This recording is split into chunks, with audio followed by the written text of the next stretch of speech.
Welcome back. Allah का शुक्र है, मौजा है। पाकिस्तान का सबसे लीड एंड टॉप कबूतर है। नहीं he is the best one. It's an honour. खुश रहे सर, आपको देख के खुश है। Thank you. अल्लाह खुश रखे। और मैं कहता हूँ जो भाई जैसा आपके साथ खड़ा हुआ है ना, हकदार है। जज़ाकल्लाह, अल्लाह खुश रखे। बिल्कुल सही बात। भाई सेव लाइफ।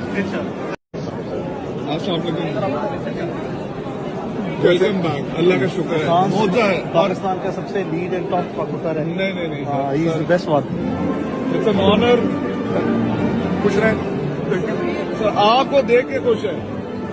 Thank you. अल्लाह खुश रखे। और मैं कहता हूँ जो भाई जैसा आपके साथ खड़ा हुआ है ना, हकदार है।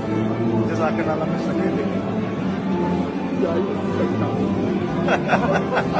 बिल्कुल सही बात। भाई सेव लाइफ।